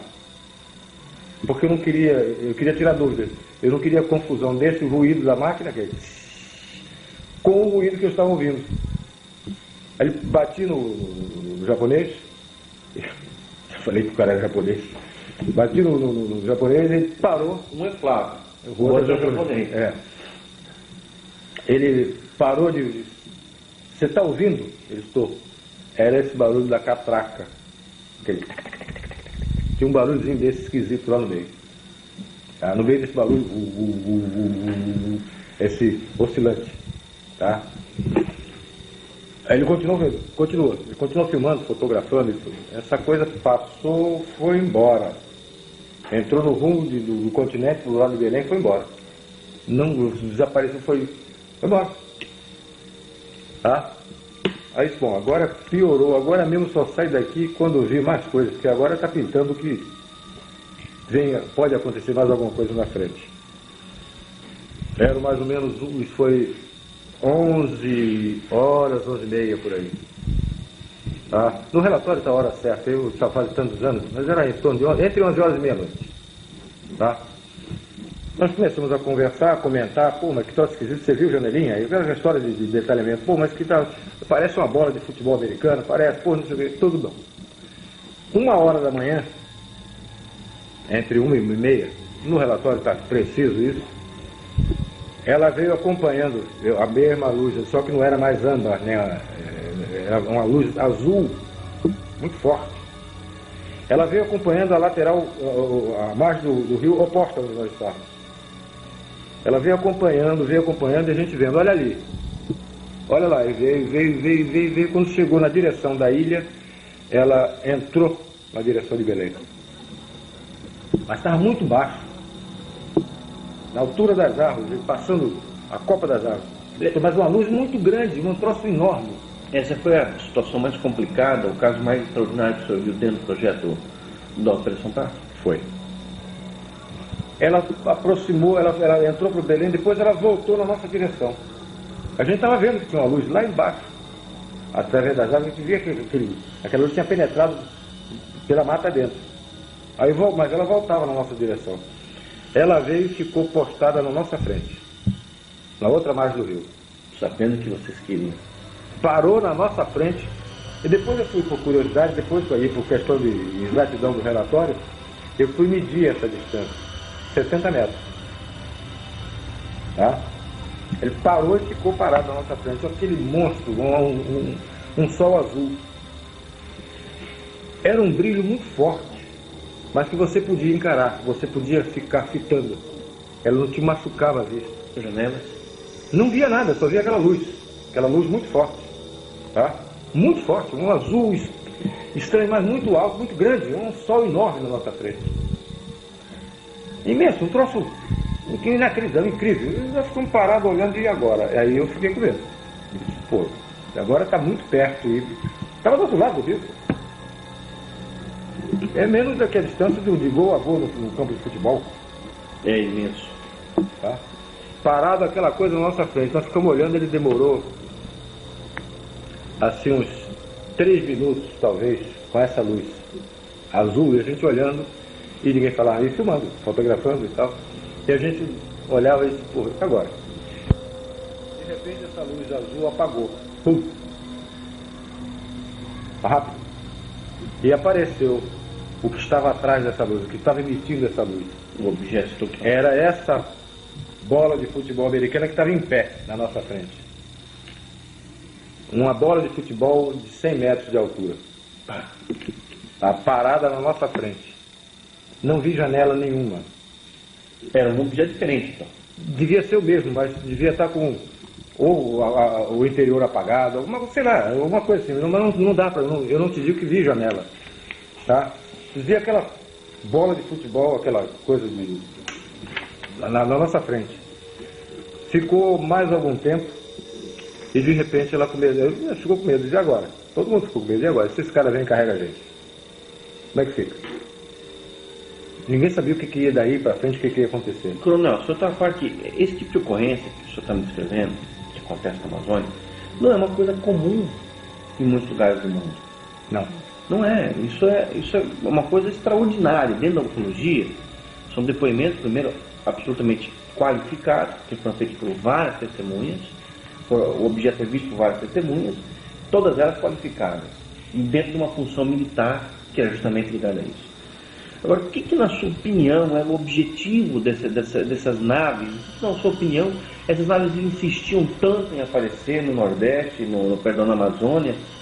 Enfim, o que passava pela sua cabeça? O que era isso? Vou te responder uma conclusão minha, pessoal.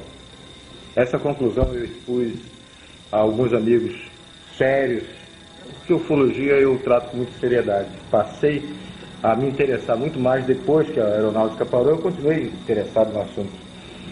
E para mim é um assunto muito sério.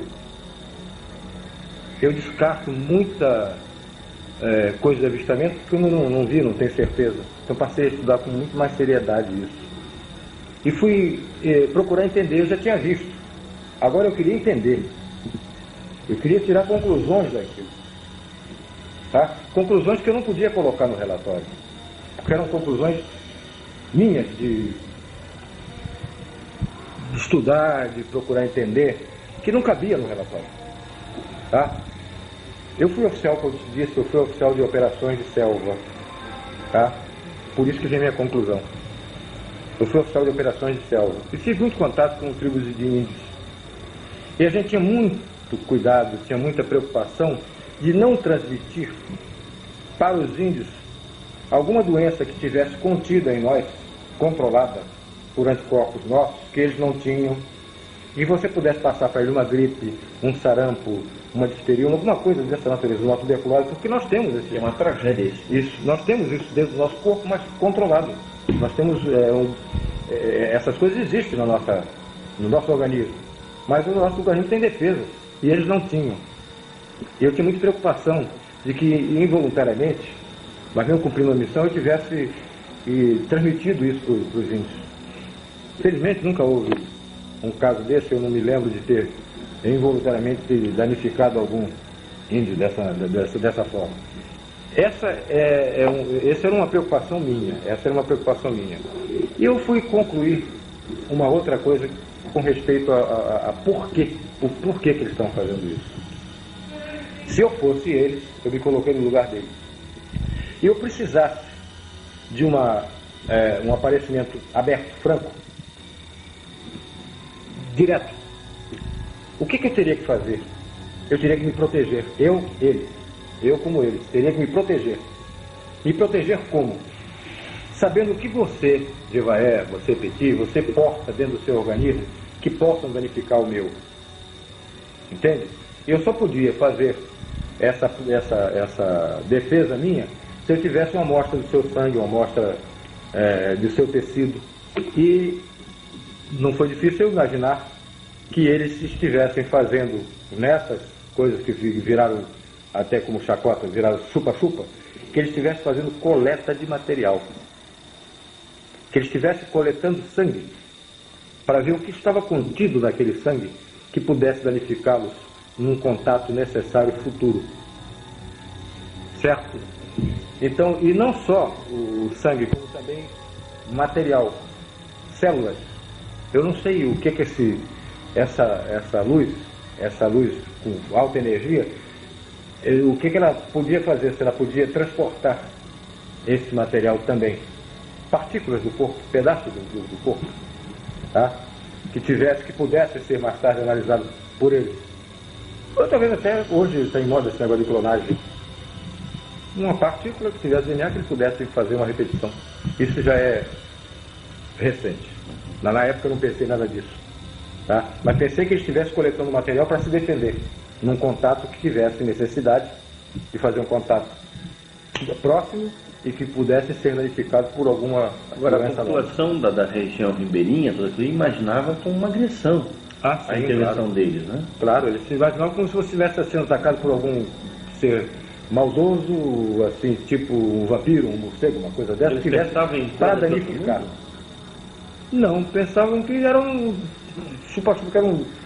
coisas que vinham de fora, de outro planeta, e já estão vendo, eles viram formas, viram luz, eles viram formas antes de mim.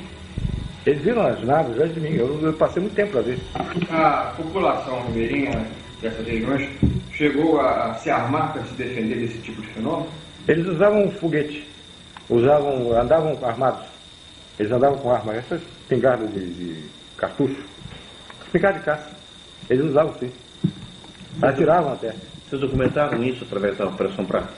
Foi relatado isso, eles andavam armados, alguns até atiravam, e outros diziam, não faça isso, porque o próprio padre dizia, não há finalidade nisso aí. Você nunca vai fazer nada. Esse que tentou, apontou uma arma, ficou uma semana, 15 dias, dormente, imobilizado na rede. Coronel, essa experiência que o senhor acabou de descrever, teve alguma influência, alguma alteração na sua vida, na sua forma de pensar o mundo? Isso já foi no finalzinho da Operação Prato? Da aeronáutica foi. Até onde a aeronáutica mandou interromper, logo depois, não demorou muito, logo depois ela foi interrompida. Esse relato foi passado ao meu comandante e foi dito como foi a coisa. Depois o filme foi revelado e foi visto no auditório, sim, no auditório do QG. Vários oficiais viram. Nós tiramos... Qual foi a opinião deles? Não tinha dúvida. Uma coisa interessante é que nós tiramos de step by step do filme passado devagarinho, tá? Essa forma em pé, isso nós não tínhamos visto, não deu para ver, nós não tivemos noção disso. Nós só vimos ver depois da impressão na emulsão fotográfica. Essa coisa tinha no alto, no topo, uma porta de avião, um Boeing, uma porta aberta, não vi ser nenhum dentro. Na fotografia não aparece ser nenhum dentro, mas aparece um facho de luz na nossa direção, para o barco onde nós estávamos. Dessa porta, alguém focando alguma coisa na nossa direção. Tá? Mas isso a gente não viu. Eu não sei se na ocasião em que estava com essa luminosidade azul muito forte, que a gente não via que tinha uma forma dentro, só viu aquela bola azul enorme. Perfeito. Agora, com uma declaração desse nível, uma coisa extraordinária como essa, já nos 3 ou 4 meses de trabalho na Operação Prato, por que o Comar, por que a Aeronáutica foi então desativar o projeto? Olha, eu te digo que talvez tenha sido por o que eu já disse em outra oportunidade. São perguntas que se faz. Cada vez que você responde, eles querem mais. A população, o mundo, quer mais. São perguntas que você não pode responder. Quem são? Ninguém pode responder. Talvez quem esteja mais avançado nisso é o americano. O russo, talvez. Quem são? Não tem resposta. De onde vem? Não tem resposta. O que eles querem? Também não tem resposta. Essas 3 perguntas que vão ser feitas, que ninguém pode responder e que esvazia o assunto, desmoraliza até a instituição, a Força Aérea, o governo brasileiro. Mesmo assim, não compensaria a Força Aérea manter o projeto em busca dessas 3 ou outras respostas? Não compensaria manter? Por que fechar o projeto? Se eu fosse o comandante, se eu tivesse mando, eu continuaria. Eu obedecia. Eu obedeci mandar parar. Como é que foi essa ordem? Chegou e olha, mandou parar? Cancelada a operação. Tá bom, satisfeito, cancelada a operação. E você bateu continência, acabou, tá certo? Acabou. Para a aeronáutica, para mim continuou. Você continuou fazendo vigília? Também. Mas aí já fim de semana, quando eu podia. Essa conclusão sobre a coleta de material, fazer uma um antídoto, uma vacina, uma solução sorológica que inibisse qualquer incidência de qualquer moléstia no corpo desses alienígenas, a partir do sangue ou do material colhido do corpo humano, tá? Ela foi, numa ocasião, foi exposta quando eu visitei o Rafael Semperi em São Paulo. Depois de uma longa conversa, a minha opinião foi colocada para o Rafael Semperi. E o Rafael me disse: olha, essa foi a explicação mais lógica que eu ouvi a respeito desse chupa-chupa. Eu concordo. Tá? Porque o que eu ouvi era agressão. E não me parece agressão. Eu disse: não foi agressão de forma nenhuma. Foi pesquisa. Para mim foi pesquisa, foi coleta de material.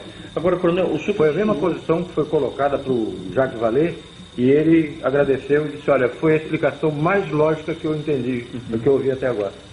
Agora, depois que a operação foi encerrada, o material permaneceu em Brasília. O material que vocês coletaram deve ter sido muita coisa. Não, a operação permaneceu em Belém. Vai permanecer em Belém. Várias vezes eu tentei escrever um relatório final. Porque o relatório ela passa lá, caso a caso, tá? Uhum. Por exemplo, uma noite aconteceu 3 vezes. Então tinha que ser feito um relatório englobando final. Isso e um relatório final. Eu várias vezes tentei escrever e o que eu escrevia eu achava que em Brasília iam me chamar de louco. O que eu ia escrever é o que eu vi. Quem ia ler não estava lá, não viu, ia me chamar de louco. Essa bola, esse troço todo, essas coisas todas, eu achei que eles iam me chamar de louco. Agora, mesmo depois do encerramento da Operação Prato, você continuou pesquisando, investigando, fazendo suas vigílias, como é que foi isso? Aí teve alguma outra experiência interessante? Teve.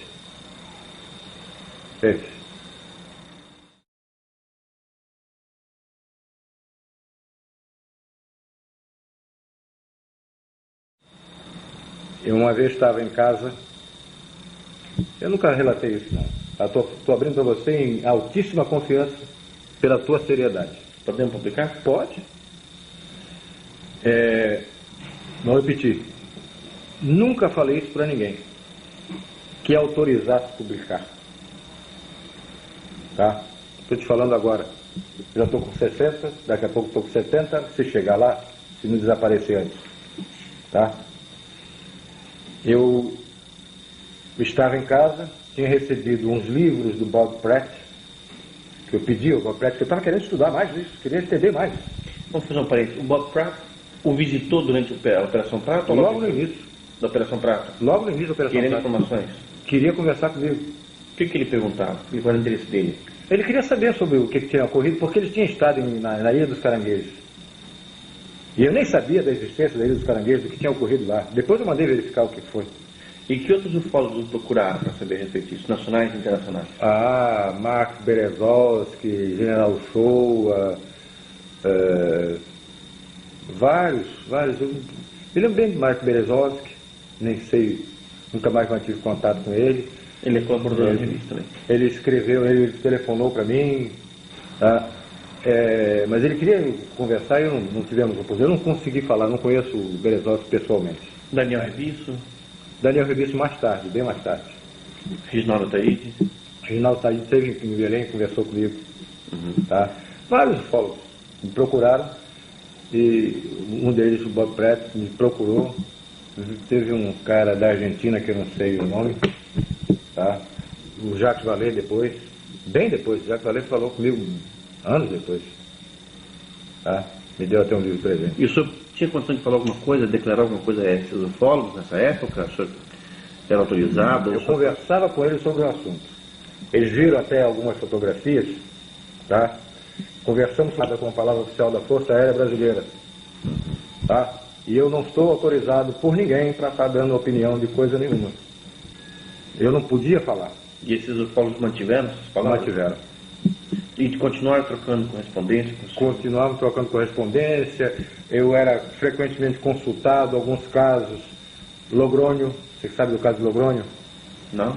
Da Rafael, um caso de um padre, uma sonda que entrou, que parou o rádio. Eles mandavam casos para que eu desse opinião a respeito. Ufólogos internacionais? Também, da Espanha. Nacionais e internacionais, e mandavam casos para o senhor analisar? Através do Rafael Sepultura, do Marco, daquele nosso amigo Osni Schwartz, tá? Eles mandavam, olha, eu trouxe uns casos aqui para você dar uma opinião, você ler isso e dar a sua opinião a respeito. Vários, inclusive nos Estados Unidos. Então eu estava em casa, tinha recebido de presente do Dr. Pratt uma porção de livros, eu lia. Esses livros procuravam me aprofundar mais em ufologia, em humanoides, aparecimentos, abduções e outras coisas. Eu fui me munindo de mais conhecimento sobre ufologia. Eu estava interessado, já não tinha mais na Força Aérea. Era assunto meu. E um dia eu tinha colocado numa estante, morava na Vila Militar, bem distante da rodovia. Esse detalhe é importante porque não tinha trepidação de carro. Era uma Vila Militar, passasse era um automóvel, um carro de passeio. Tá? Os livros estavam colocados, empilhados, um em cima do outro, na minha estante. Eu estava deitado e não estava lendo ufologia. Nesse dia eu estava lendo um outro livro, de Rosa Cruz ou maçonaria, eu não me lembro, mas um livro que não tinha nada a ver com ufologia. E minha filha, essa que está aqui em casa, ela está aqui, ela era pequenininha, estava lendo uma revistinha de criança, na minha cabeceira. Eu estava deitado na cama lendo, e ela estava sentada na minha cabeceira, no chão, e se deslocaram como se tivesse sido pegados assim a pilha, e se deslocaram coisa e caíram no chão. Inteiros, a pilha inteira, empilhados. Transportados verticalmente, empilhados até o chão. Como se tivesse uma mão embaixo e outra em cima. Isso. Como se você pegasse a pilha assim e fizesse isso, foi até o chão. Quando eles bateram no chão, claro que a pilha desmontou. Mas não caíram os livros, eles vieram empilhados até o chão. Bateram no chão e minha filha se assustou. Lá ela está aqui. Ela se assustou. Mas pai, que engraçado, era até a expressão de criança, pai, que engraçado, como é que o livro caiu? Nessa mesma altura do acontecimento, minha mulher estava embaixo, preparando uma madeira das crianças. Eles mamaram até muitos anos. Tá? Ela estava embaixo preparando uma madeira deles. A mesma coisa aconteceu lá embaixo, só que com uma bandeja onde tinham copos e talheres. A bandeja saiu, minha mulher sozinha lá embaixo. A bandeja saiu voando da pia, voou pela cozinha e caiu. Pum!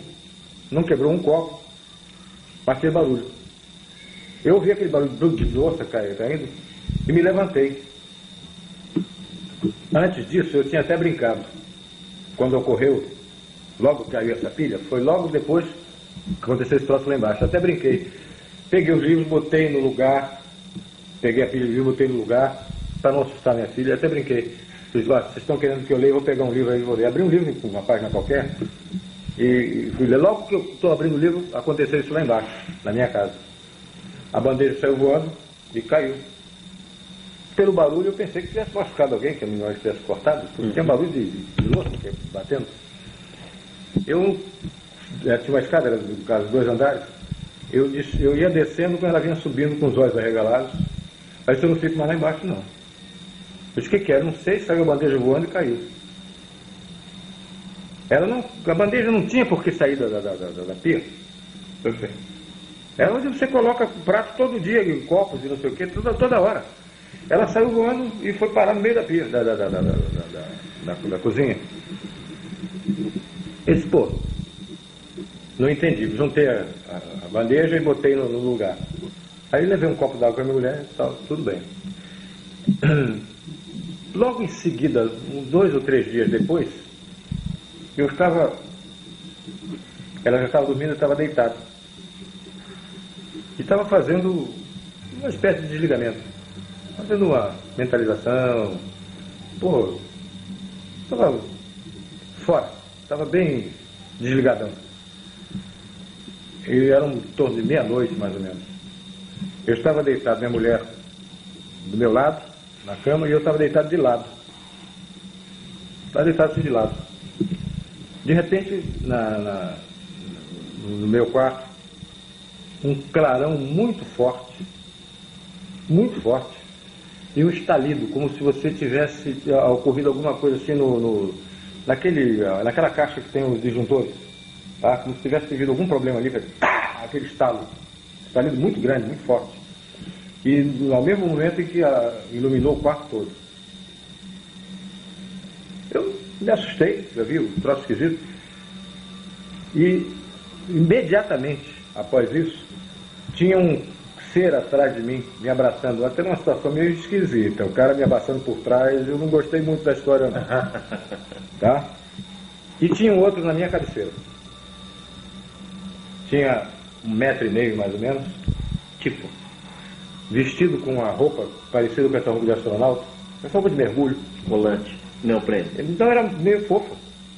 Não era colado assim não, era um troço que, por exemplo, uma pessoa magra parece gorda, né, naquela roupa, tá? O rosto não vi, mas era cinza chumbo, tá? Tinha uma máscara como se fosse de mergulho, mas o rosto não dá para se detalhar, não vi olho, forma de olho, não vi. E eu estava muito assustado. E aquele bicho atrás me abraçando. Me abraçou, me apertou e falou no meu ouvido em português,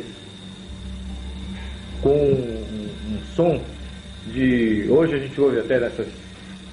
Parece computador.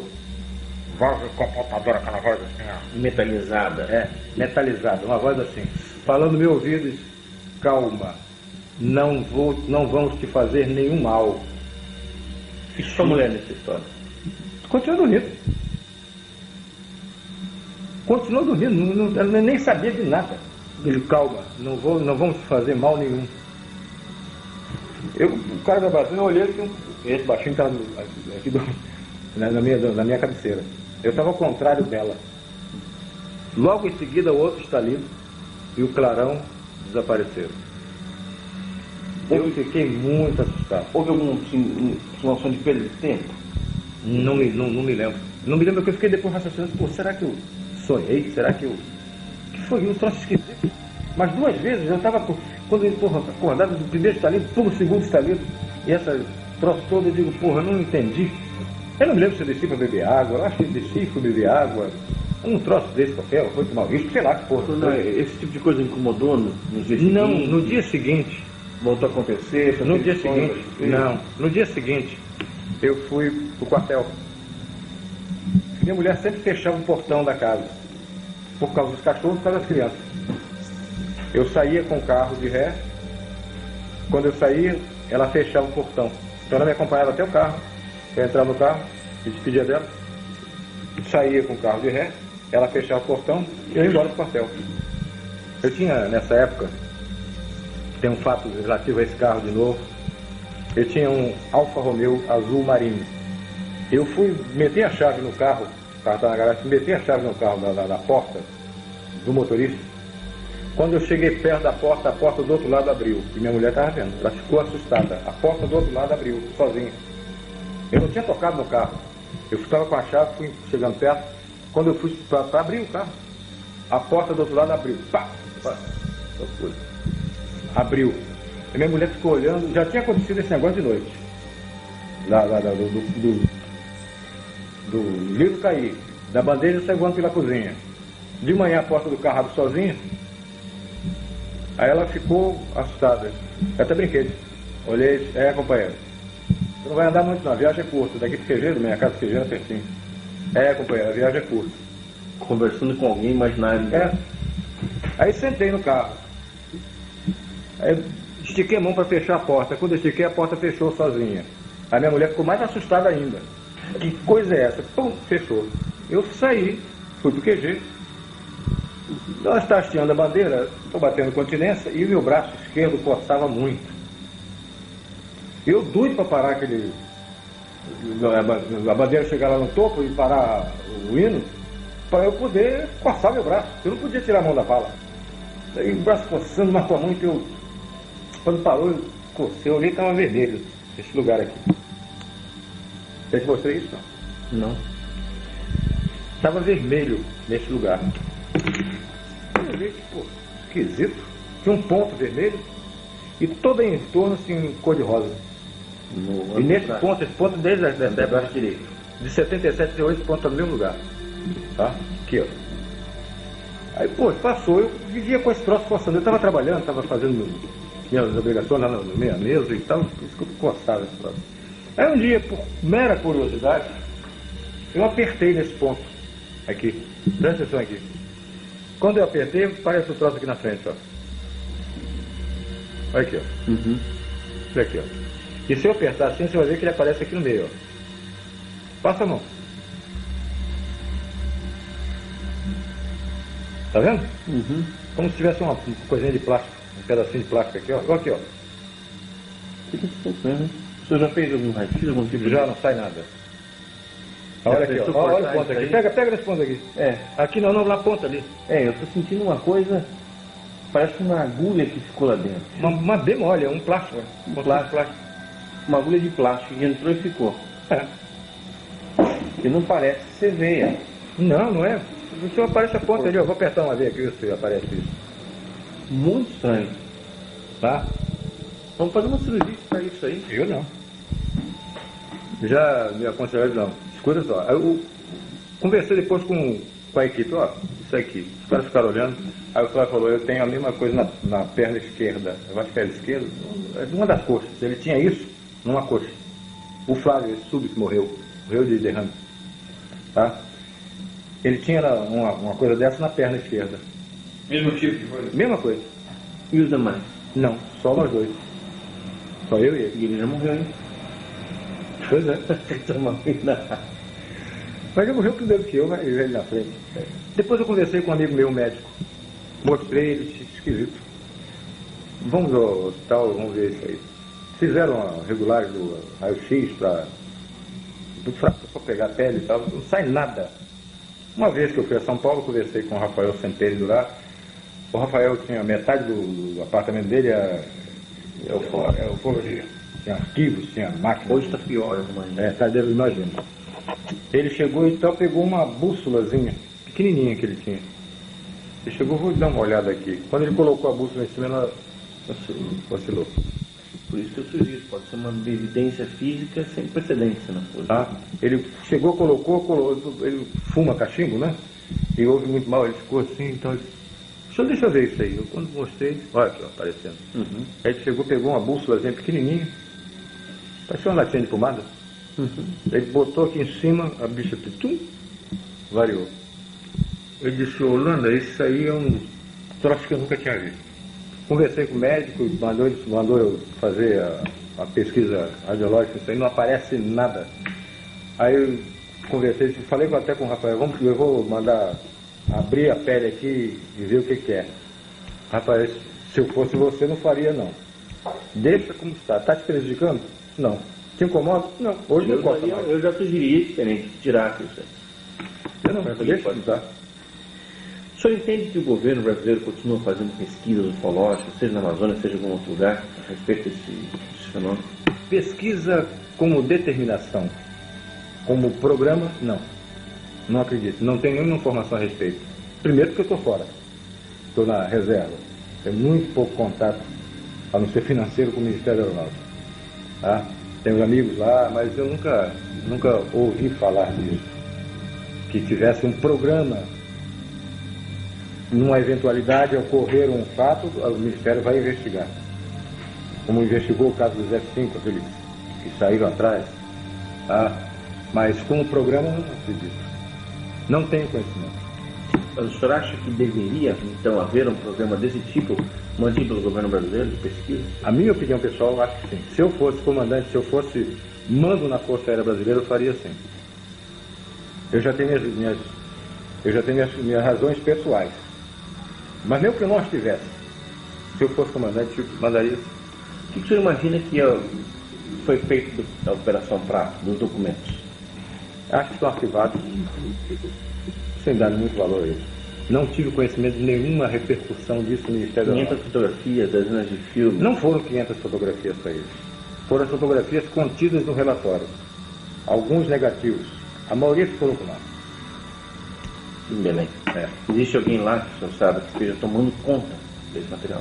Ele está guardado no segundo comando e você não vai obter nada a respeito disso. Ninguém abre isso. Tem alguém tomando conta, alguém cuidando, mantendo isso aqui? A minha seção, a qual eu pertenci, e fica guardado, mas você não terá sucesso nenhum. Ninguém abre, nem Brasília, nem Belém.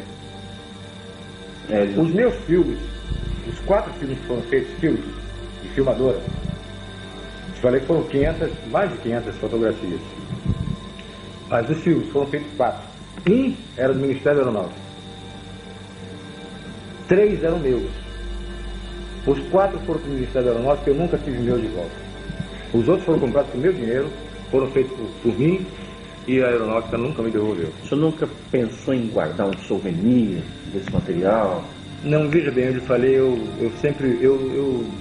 a Força Aérea foi e é a minha vida. Eu adoro a Força Aérea Brasileira. Muito mais quando estava lá dentro.